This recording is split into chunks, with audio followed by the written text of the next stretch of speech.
We got one more guest, one more segment here for this Wednesday edition of the show. That is Wes Reynolds at Wes Reynolds and the number one on Twitter, host on VSIN, and contributor to the Point Spread Weekly newsletter. Wes, how's it going today, man? Hey, Adam. I know this is the most exciting time of the year, but I'm about ready for this game to be played, and let's get this game over, right? I am definitely ready for this game to be played. I got a lot of my props already squared away. I got my smaller positions on the game. I'm just ready for this thing to get going, and we still have 4 full days until this game actually gets underway here. Well, we'll talk about Super Bowl 54, also talk some golf stuff with Wes on this segment. But Wes, when we last talked a week ago, Kansas City -1, -1.5, total 54, 54.5. Nothing new to report really on either end for that. Yeah, and of course, obviously the bulk of the money is going to come in as you get closer to game time.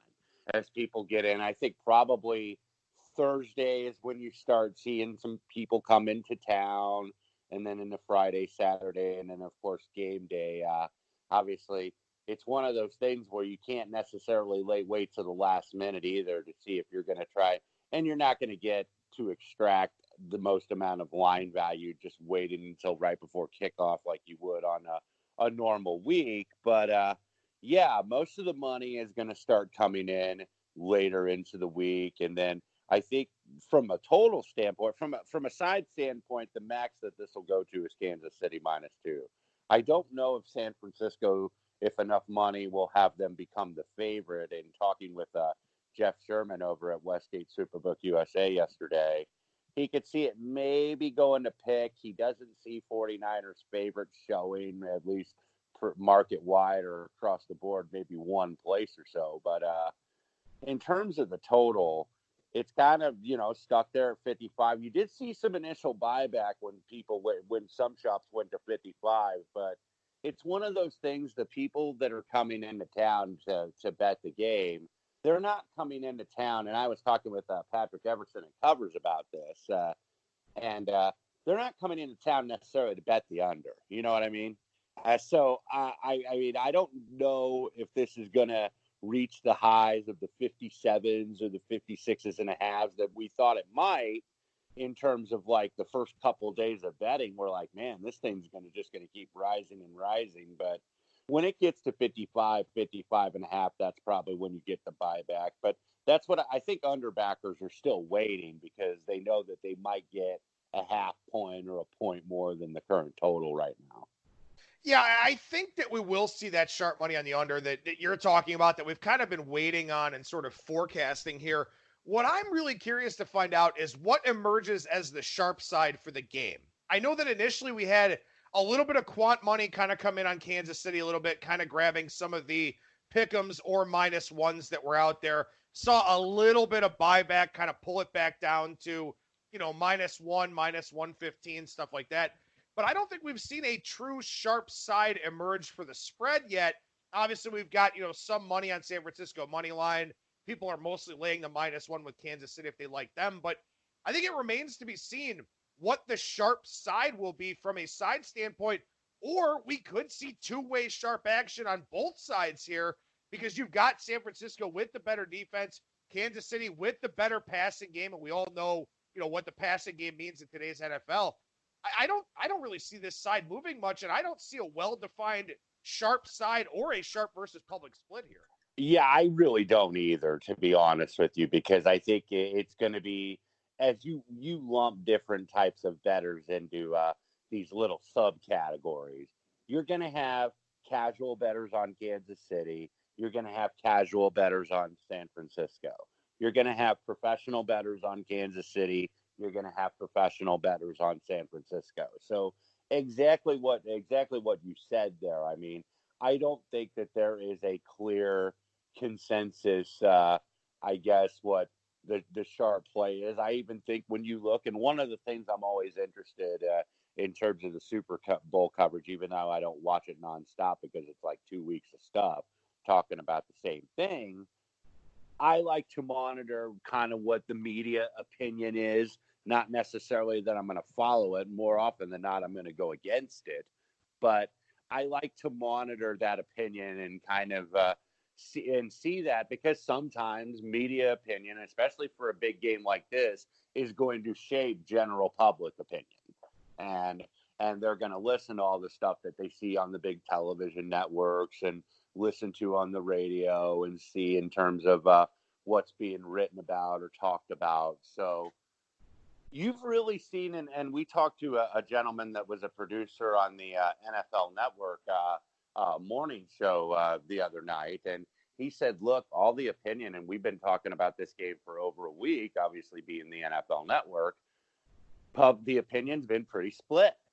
It hasn't been really one side or the other, and it is usually more defined on one side or the other. Not that it's always like 80-20 or 90-10, but, you'll at least get like a 60-40 or a 2/3, 1/3 on one side or the other. And you really don't have that yet for this game, and it probably won't emerge.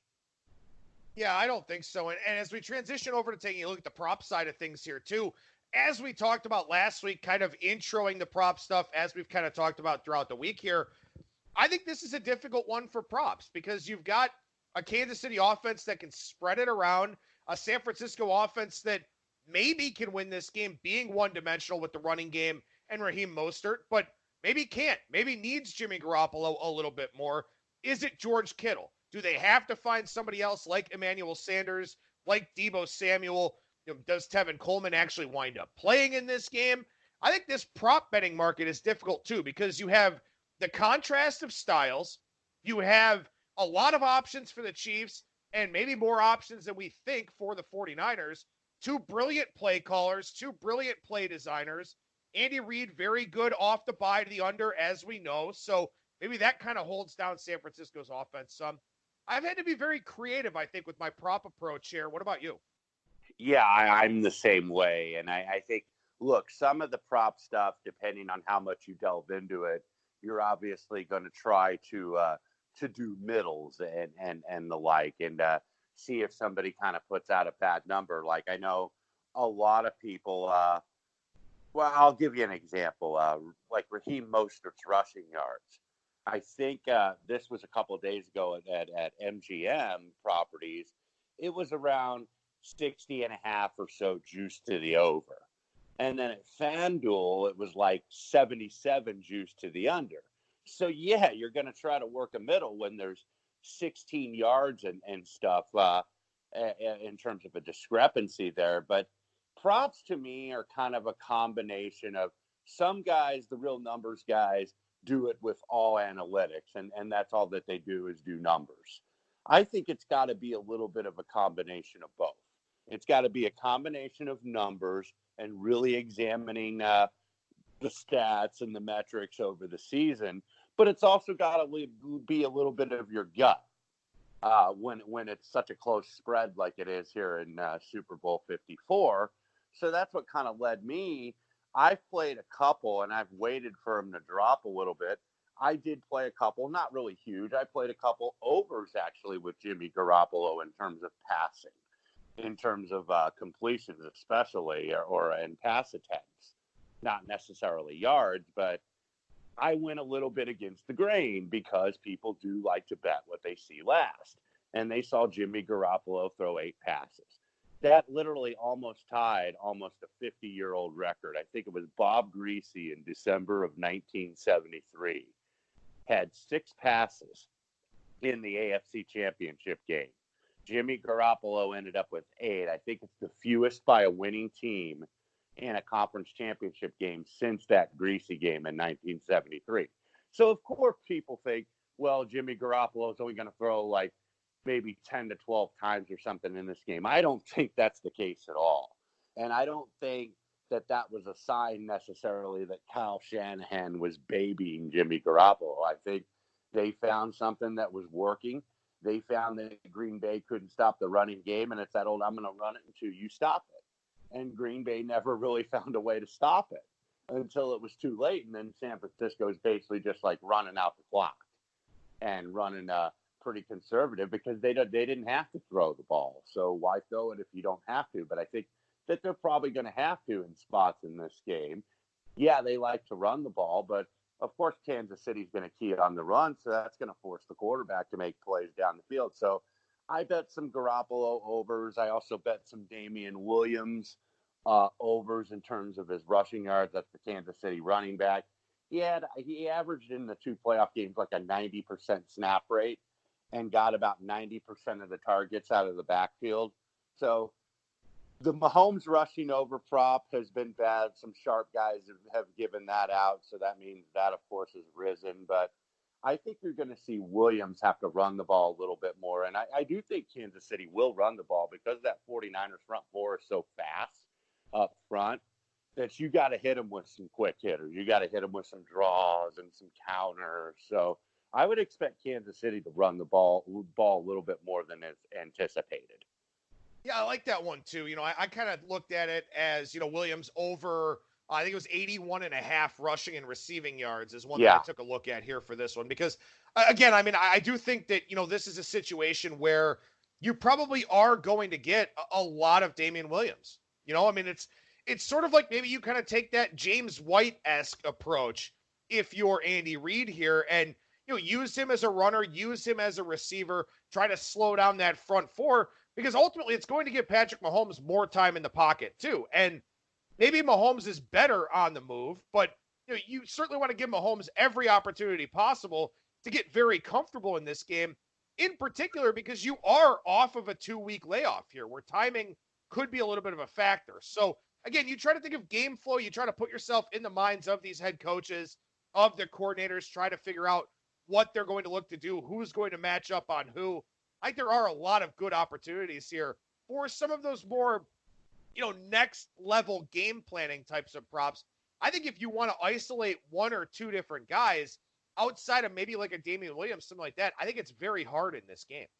Yeah, and I think that's probably the way you want to approach it is just to target a couple players. If from the player prop standpoint, is to really target a couple players and see if you can find some edges when you get into the advanced stuff of maybe the second and third unit guys, because look, the quarterback props are always going to draw the most. Mahomes and, there's going to be a lot of Mahomes overplay in the market just in general. So it's the same thing that the books are going to root for every year, even though this Super Bowl is priced more even. They're going to be rooting for a lot of unders on these props, and that's what they're going to do. So you see the same pattern from kind of the quote unquote sharper guys that are betting these props. I mean, they're going to be betting unders, and books are going to need more unders than overs. Now, something that I took a really long look at here, and I want to pick your brain about this because I thought it was pretty interesting. I wrote a pretty good article, at least in my estimation, about Raheem Mostert and his chances to win the MVP here in this game. He's generally anywhere in the 5.5 to 6 to 1 range, but it's been over 20 years since a running back won the MVP here. And it's funny because as I was going through, Marshawn Lynch would have won it in Super Bowl 49 if he runs in that final touchdown. He had the stats, had the stat line, but the Patriots wound up winning the game. So then, of course, Tom Brady winds up winning the MVP, but it would have been Lynch. Outside of that, if you go up and down the Super Bowls here, there aren't a lot of cases for a running back to win it. So maybe there is something of an anti-running back bias, but also a lot of these teams that play in the Super Bowl have world-class quarterbacks, and they put it in the hands of those guys here. So Mostert at about 6 to 1 is interesting to me because I think if San Francisco wins this game, he's the most likely guy to get the MVP. But also you're bucking a historical drought here of more than 20 years. So I thought that was a really interesting side plot to this game. Yeah, you really are bucking a trend because it reminds me, and it's been so long ago, even though I'm a fan of this team, I forget the number of the Super Bowl, but you remember the Super Bowl in Miami where the Colts played the Bears. And remember that it rained in the second half, which always makes me think in terms of a Super Bowl in Miami, never believe the weather forecast because you always get that late afternoon shower, especially people that bet Gulfstream Park down there for horse racing know what I'm talking about. You always get that shower late in the afternoon. But if you remember that Colts-Bears game, Peyton Manning ended up winning the MVP. Now, it's because Peyton Manning was one of the biggest stars in the league, and he finally won the big one. So that's why he got the MVP. But if you looked at the stat line, the guy that probably should have won the MVP that year for the Colts is Dominic Rhodes for the Super Bowl game, who really was the guy that ran the ball real well in the second half and kind of kept the Bears at bay, but Rhodes didn't get the award. Peyton Manning did. And I think last year when you looked at that Tom Brady didn't get the MVP and it was Julian Edelman, it was probably because, Brady, because that's how voters, when they're voting, the media guys in the booth are going to think like that. They're going to be like, well, he's already won this a couple times, let's give it to somebody else. And I thought Edelman was plenty deserving with all the stats that he put up for the game, but they could have put it to Brady. And I talked about this a little bit during the week in terms of voting for receivers for MVP. That's a little difficult to do because let's say Travis Kelce catches 9 passes and 3 of them are touchdowns. Well, more often than not, that's probably going to mean that Mahomes is going to throw for 4 or 5 touchdowns and Kelce's catching 3 of them. So then they're going to lean a little bit to Mahomes getting the MVP instead of necessarily the receiver. And that's why you see these prices, these short prices for quarterbacks, because if I was liking more of the Kansas City side, I would have thought Damian Williams had at least a decent number value down there in the mid-teens to win the MVP. But it's so hard. I think that's one of the bets that generates the most handle in terms of a prop or an index prop. But it's one of the hardest because you don't get a lot of value, and there's a reason why the quarterbacks are plus 150, 2-1, or 3-1 to win this award. Right, and I even went all the way back to 1990 when Joe Montana won it. I included Joe Montana in that. 17 of the last 30 have gone to quarterbacks. 6 of them have gone to defensive players. Exactly. So there have only been. Go ahead. I think. Well, I was just going to say. Sorry to interject there. I think that's where maybe some of the value is on defensive players. I mean, we've seen the Larry Browns win the MVP. If guys get multiple interceptions. So I'm sure if you look at someplace like Circus Sports where they've got 90 players listed to win the MVP, I'm sure they've got a fair amount of tickets on somebody like Richard Sherman, or they've got a fair amount of tickets on somebody like a Quan Alexander or a Nick Bosa or somebody like that. Well, and that's the thing, 6 defensive players, only 7 running backs and wide receivers combined. And, Edelman last year broke a 10-year drought for wide receivers. So running backs haven't done it in over 20 years. It was 10 years between wide receivers. It was Santonio Holmes in 2009, Edelman last year. I mean, what can you really do with the MVP market? I mean, if Kansas City wins, it's very likely to be Patrick Mahomes. And by the way, a tight end has never won it. So Travis Kelce and George Kittle would have to make history here if they were to do it. And you're thinking if Rob Gronkowski never won it, then who's going to win it, right? Right. Yeah, that's another excellent point. So I don't know. I was kind of looking at that from a San Francisco standpoint. I mean, how many people are going to expect Jimmy G to do enough to win the MVP here? Not many. If San Francisco wins, does it have to be Mostert? Is it somebody on defense where Patrick Mahomes actually takes really, really good care of the football? I think it's tough. And maybe that factors into the handicap of the game a little bit. If you don't think Mostert can win the MVP, and running backs, again, haven't done it very often, what's the path to victory here for San Francisco? And that's not to say that I'm all about Kansas City. It's just, with all the time you have to think about this game, you kind of think about these different angles.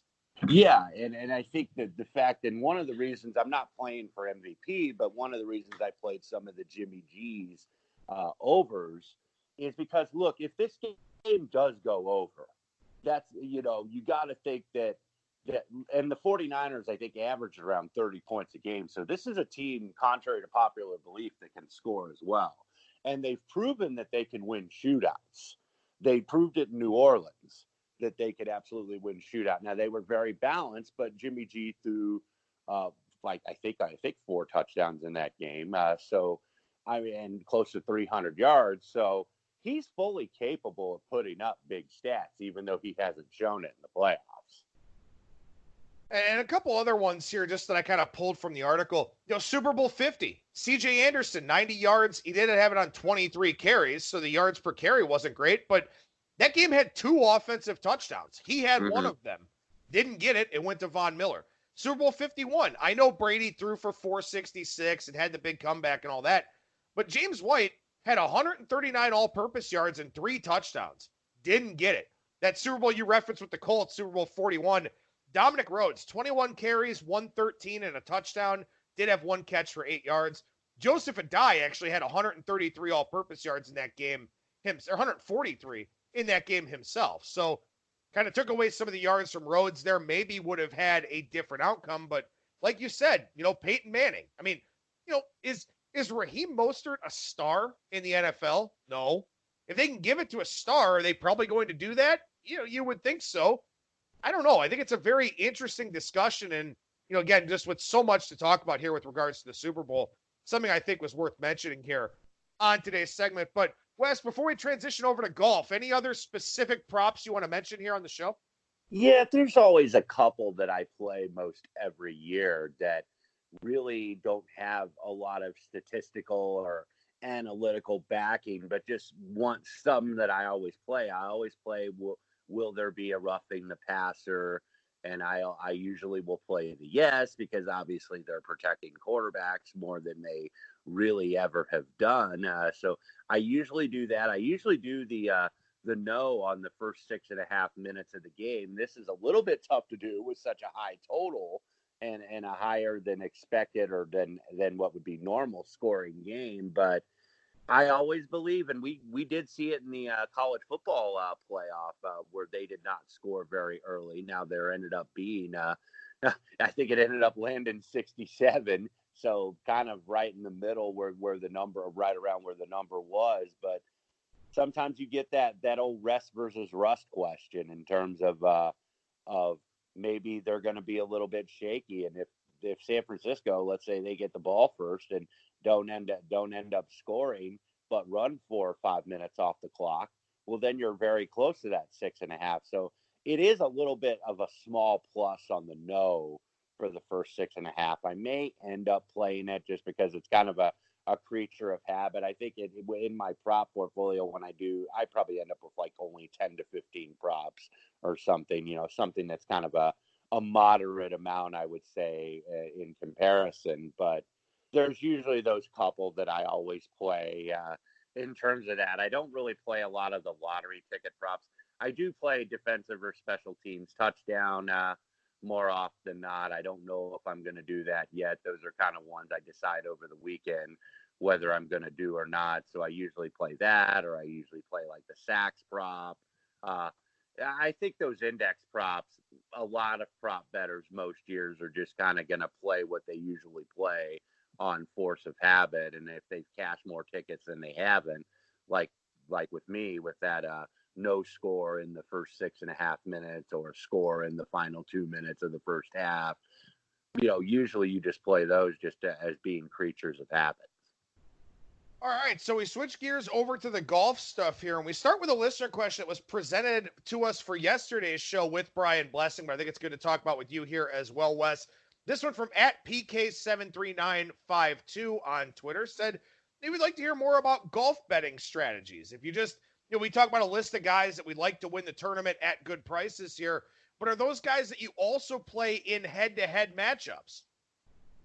Yeah, sometimes, yeah. I mean, when they're correlated, yeah, sometimes I will do that. Not necessarily. I mean, sometimes you'll just find a good price in terms of a matchup of a guy that maybe you don't expect to win, but maybe it's a guy that you're picking on and that you think, hey, they're not 100%, or they're just coming back from an injury or coming back from a long layoff. So there's some that you just use for matchup purposes for that. But more often than not, at least a couple matchup plays, if I play maybe 4 or 5 a week for a tournament matchup, more often than not, at least 2 of them are going to involve somebody that I've used on the futures market. And then also a second question to that point about bankroll management and about, sort of how you come to what you're putting on, these outright picks at the much longer odds. Are you just betting, a normal unit size on the head-to-head matchups? How do you sort of break that all down with your golf bankroll? Yeah, with futures, what I break down, I try to kind of even out what the payout would be more often than not. I mean, Certain weeks I'll like a middle price guy, maybe a little bit stronger, but usually I'm going to bet more on the 20-1 shot than if I'm betting, let's say, a 25-1 shot, then I'm probably going to go half of that on a 50 unit or above shot. That just kind of by default. It varies from week to week, but that's what I do. And what I've been doing a lot more this year with a little bit of success. Now, unfortunately, in Las Vegas, these aren't offered unless, for the most part, unless it's a really big tournament like a major or a WGC or something like that, where I've been betting a little bit more, allocating my money not only for something for the actual future for the outright win, but I've also been playing top 5 and top 10 because I haven't gotten the first place winner yet here in the first month, but I've hit some decent sized prices with top 10s with guys like Tom Hogue, who I've hit the last couple weeks, who, when you looked at the outright, was 175-1, 200-1 the week before at the Bob Hope, and ended up top 10 the last 2 weeks. So you're still making money because of the fact that, look, here in the States and also here in Nevada, they don't offer the each way betting that they offer in the UK, or maybe some of our friends up in Canada that listen have those with some of their shops. And I mean, I wish they would do it. I think it would generate more interest in golf betting, but that's kind of your other way if you want to bet each way betting, and you maybe have an offshore or faraway place account where they're going to offer more top 5s, top 10s, top 20s, and stuff like that. All right, so as we take a look here this week, one of my favorite golf tournaments, this one's on the bucket list to make it out to this one and kind of hang out and, drink all day and watch golf like pretty much everybody else does at this tournament. The Waste Management Phoenix Open down at TPC Scottsdale. First and foremost, what kind of course are we looking at here? What types of players did you try to key in on? Yeah, this is a Tom Weiskopf design, which he also designed the North course at Torrey Pines, but this is a little bit harder of a course. They've lengthened it a little bit. They've obviously resurfaced some of the greens, so the scoring isn't what it had been, because if you recall, I think it was back in 2013. Phil Mickelson shot 28 under over 4 days, 256, because this is a par 71.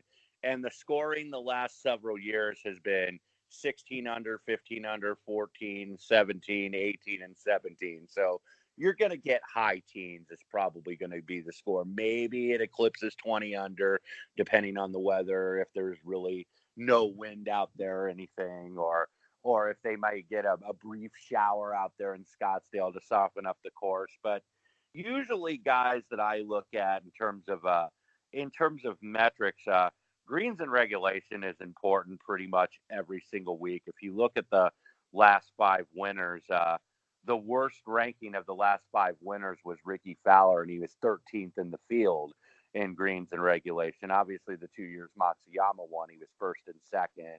Woodland was 4th in the field. Koepka was 4th in the field that week in GIR.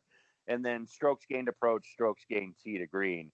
Ricky was the ultimate outlier when I was kind of looking at the statistics over recent years.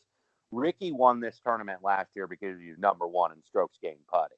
And sometimes you're going to get those weeks where a guy just puts the hell out of the ball and makes everything, because he was like 17th and 19th, which isn't bad, but usually is not the recipe for a winner here in terms of strokes gained approach and a tee to green. You looked at Woodland back in 2018, he was second in the field in both those categories. Matsuyama the year before was first. So obviously you got to hit good approaches, and you have to keep it in play. It's played at altitude, but it only travels about 2% longer in terms of a ball flight. You got relatively fast greens. It's Bermuda pretty much throughout the course. The back 9, especially the last 4 holes, is where you're going to see a lot of the fluctuation, because you got that reachable par 5 on 15. Then you've got, of course, the famous hole. The 16th is the amphitheater, where everybody is, all the people from ASU that come to this and all the fans are fairly intoxicated, and they're cheering good shots, booing bad shots. That's the par 3. And then you get to a drivable par 4 at 17, just a little bit over 300 yards. So Some guys are going to play it conservative. Some guys are going to go for it and try to reach the green in one and then be putting for eagle on the par four. And then 18 is a longer par four. It's got water down the entire side, a lot of deep bunkers. So you will see some up and down fluctuations in terms of the last four holes, which makes this an exciting event. But I mean, by and large, I want guys that are good tee to green and guys that are good on the approaches. And Matsuyama, who I did end up playing this week, and God, I thrown so much money down that hole. But this is a course where his poor putting by tour standards, I think, can get offset by his ball striking, because this isn't an event where it's like, okay, you've got to necessarily make everything. If the ball striking's good, you're going to get enough opportunities. Yeah, Matsuyama, the shortest price guy that you played here, you got him at 16-1. Obviously, shop around for the best prices that are out there. Most of his price is a little bit lower here at this point in time. But who else is on your card here this week for Scottsdale? Well, one guy I really like, and he's got a little bit of a mixed bag here, but he has had success here despite not having a win, and that was Bubba Watson. And Bubba Watson, I think when people look at that, they're like, oh, man, he's kind of a little bit ill and hot-tempered. So maybe these crowds at Phoenix are going to get him off his game. But he's also a guy, when he's going well, that plays off the crowd and feeds off the crowd. Back-to-back runner-ups here in 2014 and 2015. He's got he's got top five finishes here in a couple other years, including last year where he was fourth. He was a guy that stood out to me because he very quietly last week was sixth at Torrey Pines. He shot 67, 69, 69 on the South course, which is the more difficult course. He actually shot one over par on the easier course, which was that Weiskopf North course, where you saw guys like Ryan Palmer shooting 10 under on that course last week. And you look at the metrics and just the stats last week, he was third in strokes gained off the tee. He was sixth in strokes gained approach. He was second in greens in regulation. He was first in tee to green last week in San Diego. So this is a guy, I think that he will like this course. And I got him in, you can get him really in the mid 30s, I think, still right now. So I think he's the guy to look at. Brandon Grace, who actually finished second last year when he was totally out of form. Grace won his first event in a little over 2 years. He won the South African Open. So in January. So I think he's got a lot of confidence. Benny On is another guy that is historically played pretty solid here at 90-1. Ches Reavie, almost triple digits at most books. He actually lives in Scottsdale, and he was fourth and second here the last 2 years. Was second on the tour last season in proximity to the hole. That's another statistic that will kind of matter this week, because obviously the closer to the hole, the more chances you're going to have at birdie. And then a couple other triple-digit guys, Max Homa, 100-1, Daniel Berger at around that range, 11th or better in 3 of his 5 appearances here. So I went a little bit off the beaten path and didn't necessarily go with the John Rahms or the Justin Thomases, but they're favorites, obviously, for very good reason. Wes Reynolds, who's working and find on Twitter, at Wes Reynolds and the number 1. Just a guess here, man. I presume it's pretty busy over at VSIN this week. It is, and I'm kind of moving around. I'm like the utility infielder, the Luis Oquendo, I feel like, if you will, somebody that moves across the diamond. So doing a couple shows during the day this week, and then the normal green zone slots, because we have different programming that's specialized for Super Bowl. So I will be on at various times all over the weekend, and then doing the Sunday night kind of late night autopsy at 11 p.m. Pacific. We're the last show, that 24th hour in terms, because we're doing a 24-hour programming for Super Bowl Sunday. And myself and Danny Burke will be the last hour of that programming on Sunday, but I'm also on at other various times. So thanks to everybody that listens and for all the support of VSIN. I'll be on at some random points during the day when you tune in. Well, like I said, make sure you follow Wes on Twitter, at Wes Reynolds and the number 1. Wes, always a pleasure, man. Thank you so much for joining me. Good luck with all your Super Bowl stuff, and we'll talk to you again next week. You too, pal. Same to you.